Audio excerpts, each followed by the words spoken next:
Uganda's death sentence for homosexuals. The kill the gays law now legalized. And YouTube, we are using this language because this is what it is known as. This is not what we are advocating for. We are talking about this to educate, to try to stop this. It's Pride Month. Please give me a break, algorithm, okay? Okay, continuing. In a deeply disturbing development, Uganda has amplified its campaign against the LGBT community, legalizing an oppressive law that not only further criminalizes homosexuality, but introduces the death penalty for what it terms aggravated homosexuality. This newly defined category of aggravated homosexuality includes homosexual relations where one participant is HIV positive, where acts involve a minor, or where it includes individuals deemed vulnerable, such as people with disabilities or those under the influence of drugs. This controversial law, signed into effect by Ugandan President Yoweri Museveni last week, marks a significant intensification of the country's existing anti-LGBT legislation. The legislation has drawn widespread condemnation from international bodies and leaders, including the United Nations and US President Joe Biden. The law even puts at risk those who support or provide shelter to LGBT individuals. Amid a global outcry and calls for urgent judicial reviews, human rights activists within Uganda are pledging to contest this drastic law in every way possible. This unfolding crisis paints a grim picture for Uganda, a signatory to several international human rights treaties, which now houses one of the world's most extreme anti-LGBT laws. Okay, let's get into this. Let's unpack what's going on here. So there's a lot that goes into this bill, and we talked about this when this was actually a few months ago when this was kind of on the table. And there was a lot of motions to try to stop it, or kind of international pressure to try to stop it, and it still went through. This was approved by like every single member of their parliament except for two. Only two people did not like sign to approve this law. And let's unpack when it comes to this death penalty thing, there's a lot of other stuff that goes into this form of legislation, but the death penalty aspect is what's most concerning, obviously. So let's dig into that first. So it introduces the death penalty for aggravated homosexuality, which aggravated homosexuality, that sounds like every Tuesday in San Francisco, but what does that mean? It means that it's if you have homosexual relationship with someone who is HIV positive, listen to how different these things are that are all considered under the same offense. This is what's crazy to me. Homosexual relationships with someone that's HIV positive, acts that involve a minor, or where someone is vulnerable, like disabled or under the influence of drugs. Think about how different the second two are from the first one. Okay, and this is important because there was previous legislation in Uganda where there were penalties and criminalization for if you were HIV positive and hiding your HIV positive status and having sex with people. That's actually like a pretty common form of legislation. We had that legislation in California, where if you know you're HIV positive and you're knowingly spreading it to people, that can be considered a crime. But this is different. This is simply homosexual relationships with someone that's HIV positive.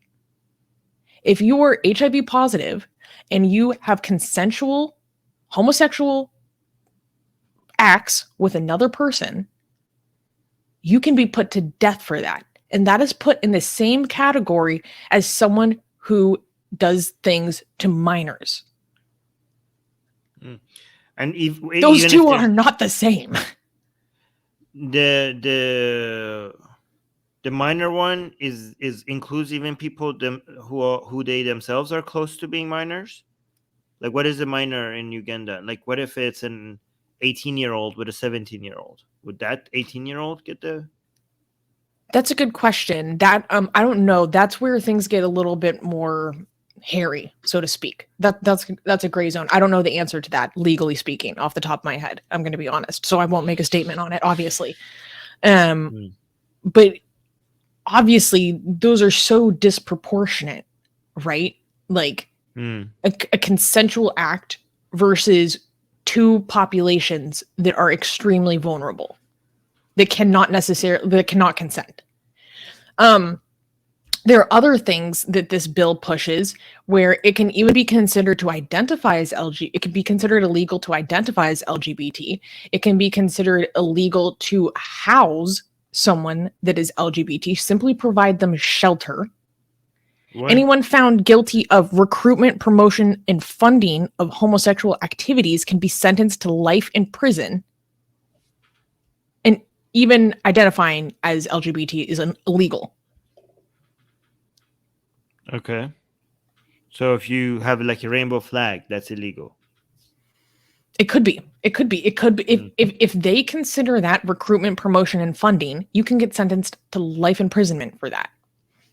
And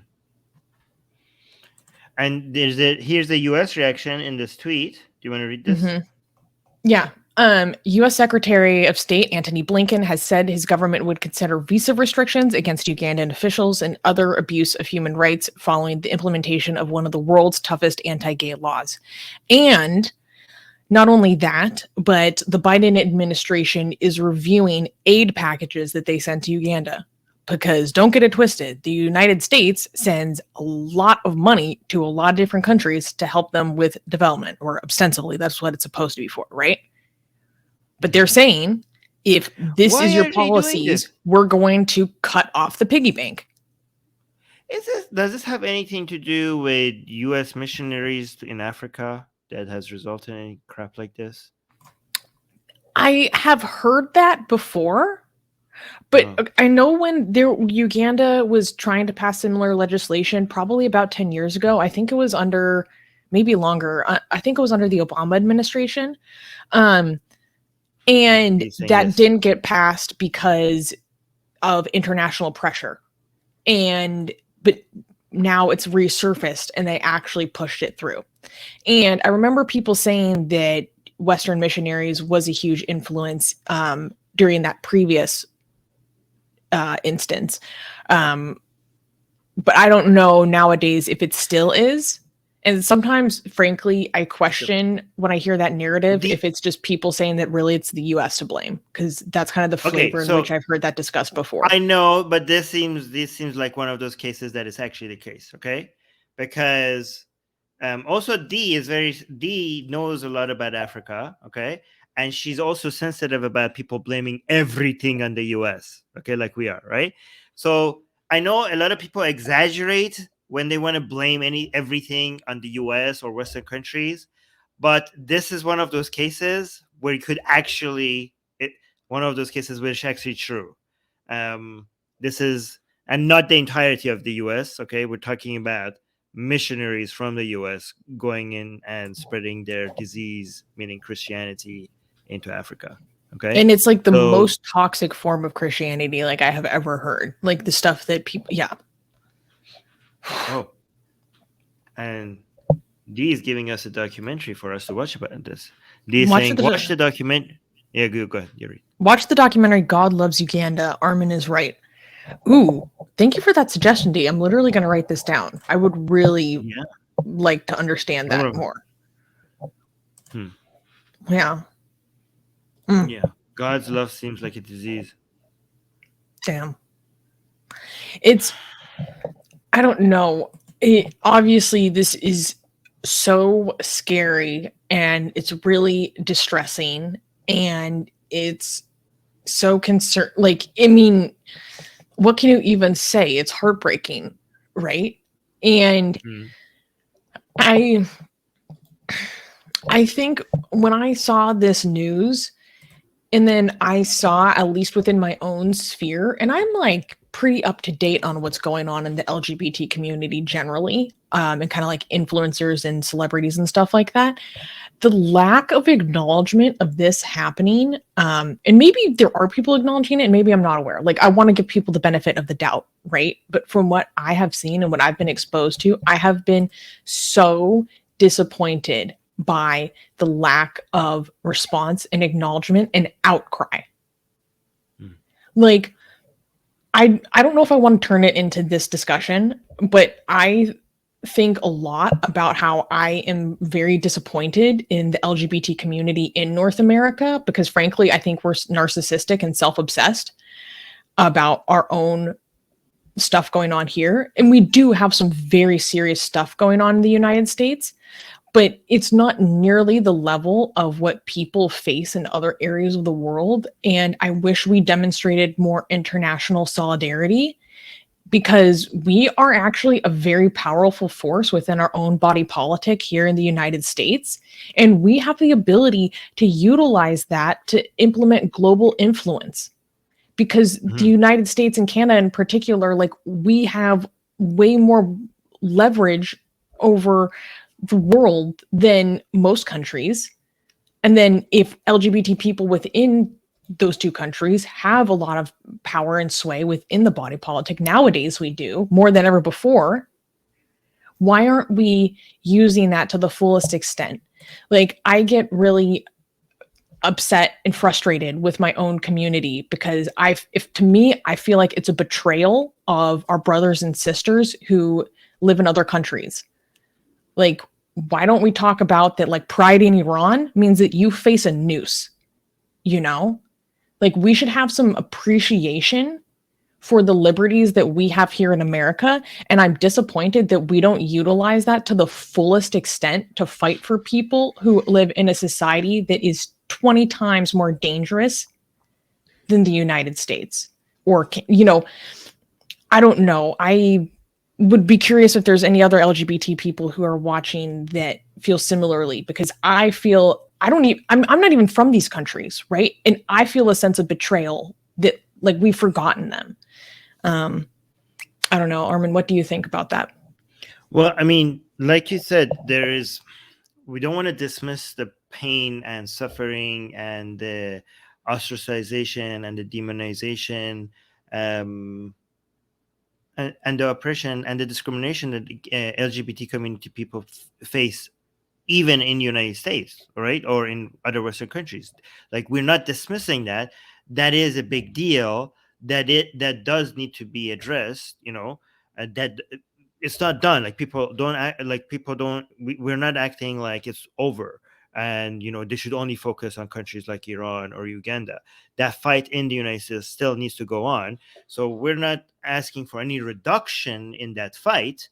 We're asking for also like doing something additional, not to do something not focus on LGBT issues in the United States and instead focus on other countries. We're asking for, in addition to that, to show some solidarity with your fellow LGBT community people in places where it's needed the most, right? So I don't want anybody to think like we're dismissing, like, if you're I don't know, gay and in the United States and you're suffering because of it and people are mistreating you, we don't want to dismiss that experience. That is a horrible experience as well. That's one thing I need to say that. But I know you also believe in that. I just want to clarify for people that might think that you're dismissing. Oh, totally. Yeah. Yeah. Also, I completely disagree with Eric here, and I just wanted to address this. Eric is saying LGBT communities worldwide are generally narcissistic. Well, I'm glad you put generally there, because it makes it easier to identify as an overgeneralization, which is not true, right? So this is a logical fallacy, which is easier to identify because you yourself put the word general in there. That is not the case. Okay, people within LGBT are as diverse as people that are not within the LGBT communities, and they come in many different formats. Some of them are narcissistic, and many of them are not narcissistic. Okay, so that is a very general term. I don't agree with that at all. And then you continue. Their entire identity is based on sexuality for F's sakes. It's not their entire identity. It's a part of their identity, and it's an important part of their identity. I'm not part of LGBT, and my sexuality is also an important part of my identity. We shouldn't dismiss sexuality. Sexuality matters, and our identities are very much affected by our sexuality. As a straight cis man, my sexuality is also a big part of my identity. It's not their entirety. In fact, this is a problem with people who are looking at the LGBT community and thinking that's all they're about, but they are much more there's a lot more to people within, like Susanna doesn't constantly think about the fact that she's LGBT. Okay, it's actually kind of one of the least important parts of my life, honestly. Yeah. Also, it becomes important. Actually, for LGBT, it becomes a more important part of your identity when other people that belong to that group are being targeted. Okay, so for me, my sexuality is an important, for everybody, their sexuality is an important part of their identity, for almost everybody. But it becomes even more important where that part of your identity is being targeted as a way to demonize and oppress or discriminate against you. So you might think like being ethnically Jewish is not that big of a deal, but it becomes a big deal when there are people who are using that as a target to hunt you down. So you have not made it important. The people who are against you have made it important, and they have made it so it becomes extremely important. It would be very, there's a lot of utility to, in that case, if you're being targeted like that, to highlight that part of your identity, even if before, like for example, Susanna might not care that much about the fact as a major part of her identity that she's bi, but if she notices that this other people are being targeted because they're bi, she might be motivated to now highlight that part of her identity to normalize it. For example, atheism. You might be an atheist in Norway, and you might not not care about the fact that you're atheist. It might not matter to you. You live in a country where being an atheist is not being targeted at all. So you don't even use the label atheist because it's such a non-issue for you. But then maybe you hear about the fact that, okay, I don't care about this that much, but I hear there are many atheists in the world that are being targeted for being atheists. So you might think like, you know what? Maybe I will go out and mention that I'm an atheist. If that helps to normalize it, then maybe I will. Maybe I will go out and highlight it. So you make it important because of the utility of normalization of such a thing. Anyways, I just wanted to highlight that. I think Prince Stephen here is making a very good point. He said if there wasn't homophobes, there wouldn't be pride. Bigots made us into the movement that we are. That's a fact. This is a fundamental misunderstanding. We don't say that we have pride because of who we have sex with. We have pride because we exist and thrive and demonstrate resiliency in the face of societies that traditionally want us dead. It's that simple. It's pride in the face of shame, deadly shame that causes self-deletion and drug addiction and ostracization. It's pride in our resistance and resiliency. That's why it's called pride. It's pride in the face of violence and discrimination. It's really it's a life-giving decision to say, no, I am good enough the way that I am. I'm not disgusting. I'm not worthy of shame. I'm not worthy of abuse because of this one aspect of myself. I'm not worthy of torture and discrimination because of how I like to express myself or who I'm attracted to. It's pride because I choose to stay strong in the face of all that difficulty and adversity and abuse. You know, even if you don't, yeah, exactly, Timur. It's a protest against oppression. That's how pride started, the Stonewall riots. The first pride was a riot against police harassment. You know, so that's really it's also a fight for individual liberties. Like if you go read a lot of the writings of Harvey Milk, he talks about individual liberties. And he said, now that I have tasted freedom, like I'm never going to give it up. I'm paraphrasing, but it's a very powerful quote. So it's nowadays in North America, and I want to be honest, or the West, whatever, it's very specific. You see a lot of political activities and a lot of stuff that I don't agree with going on in the LGBT community. And so I think people think that that's how it's always been. or that's how it always will be. And that's just not true. That's just kind of how the movement has evolved at this point. Yeah, but it's important discussion to have because a lot of people just don't understand that. And frankly, if that's your opinion, I think you need to have more LGBT people in your life because we're very diverse. There's a lot of different opinions, but what you see on the media is like one thing, right? So that's all I wanted to say about that. But while we have a break in between shows, Oh, wait. Before that, Christopher said something also about this. Christopher said that's exactly why I identify as an atheist. You know, to normalize atheism. Yeah. Hell yeah! All right. And Newman gave you a super chat. Thank you, Newman, saying happy Pride. I'm bi. Oh, I didn't know this. One of us. I'm kidding. I'm proud of you, Newman. Yeah. Thank you for sharing that with us.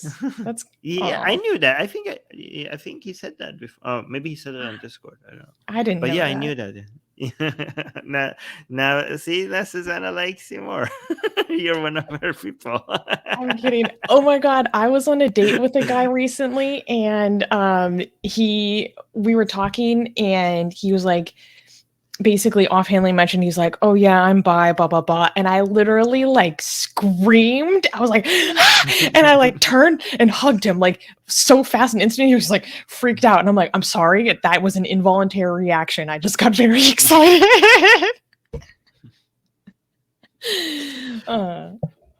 I get excited because like bisexuals face a lot of discrimination actually within the LGBT community ourselves. Yeah. That's the only reason why I have like, yes, 100%. Oh, wow. Even though we're the largest portion of the LGBT community. That's the only reason why I go like, because you're straight passing. That's why they don't like you. Yeah, supposedly. If I don't know, you look at me, I feel like I'm. I don't think I'm straight passing, but whatever. I just want to also remind people that we will read super chats between the news items, right? So if you want to use the super chat option, we would be very grateful. And then while we're reading the news, we won't read the super chats, but between the news items, we'll get to the super chats. Mm-hmm. Yeah. Wait, Dr. Hypnosis is like, now I know what to say on the next date. Well, I was thinking, no, I shouldn't say that. Never mind. Okay, maybe not. Pakistani Defense Force, Susanna, you said you were LGBT. How can you be on a date with a guy? I'm bisexual. She just said she's bisexual. The B in LGBT. That's me. That's me. Do you not understand? You're looking at it. Oh my god. You guys don't understand how bisexualism works?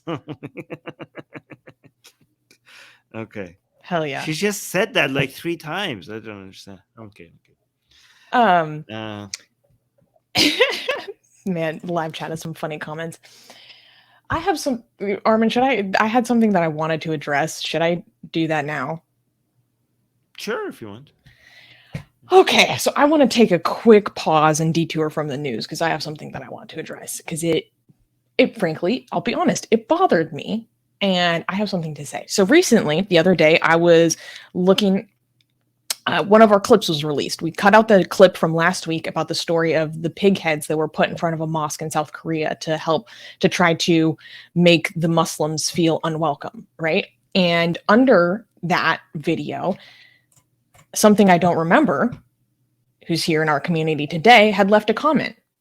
And she had left a comment saying, since watching AR, I have become more anti-Muslim, smiley face. I want to tell you that, like, you're put on notice. Everyone is put on notice that is completely and utterly unwelcome here. I do not tolerate intolerance. I don't care if that was a joke. Or maybe, frankly, this person has a weird obsession with me, clearly, because look at this comment. Susie only thinks about me. They have a fixation with me, and it's weird and it makes me uncomfortable. So I don't know if they're just trying to get a reaction out of me because they want my attention, but fuck it, I'm going to give it to them. Anyone who finds satisfaction or personal pleasure in making immigrants or anyone different than yourself feel unwelcome and scared and uncomfortable in your own community environment is a loser. If that's how you derive meaning, satisfaction, you are a loser. You need to reevaluate. You should be ashamed of yourself. You are not welcome here. Period. Period. You are not welcome here. I do not tolerate those kinds of attitudes at all. It's disgusting. It's disgusting. So I'm putting everyone on notice that I'm not tolerating any of that shit anymore. I've reached a place in my own personal growth where I realize that I don't have to engage that at all. At all. I used to be like, oh, I can change people's minds, blah, blah, blah. No. Don't be a fucking loser. I posted something on my Instagram recently. I've been like posting some reflections that I have. And I posted one where I was talking about how proud I am of some of my friends who have just survived great difficulty, right? Many of them are ex-Muslim refugees. And on that video, there is a guy who I'm mutuals with on Instagram. We're friends. His name is Shadi. Shadi lives in Jordan, and Shadi is a Muslim. And we're friends because Shadi is a Muslim who defends homosexuals and he defends ex-Muslims. And because he does that, he faces death threats. And he faces threats to his security because he still lives in an Islamic country. And I would never stand next to you, something I don't remember, with that shitty attitude. But I would stand next to Shadi and want him on my team any day of the week. Because he reflects my values, even though he's a Muslim and I'm an atheist. I don't care about that. I care that he wants the people who are minorities and face discrimination in his community to have a better life. I care that he values pluralism. I care that he values the defense of minorities. And this is a man that fears Allah.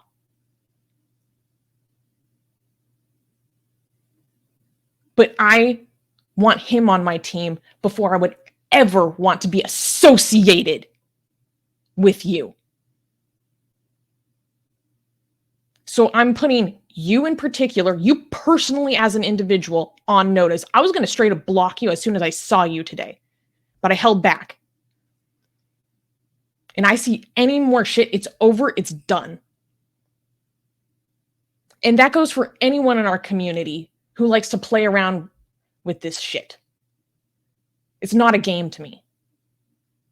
Because that's not what this community stands for. And I'm not going to let anyone think that for a second longer. So, with that being said, I got that off my chest. That was intense. I'm really happy that you said that. I'm really proud of the way, Atheist Republic is heading under your, the way you build our community.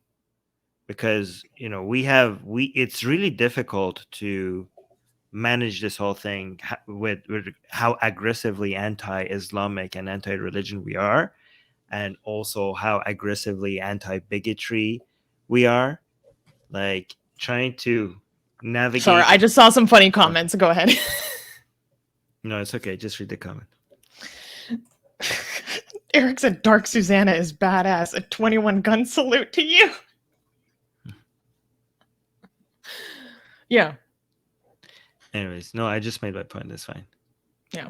Even Pakistani Defense Force is like, wait, shoot, where did it go? Yeah, this community is about bringing people together.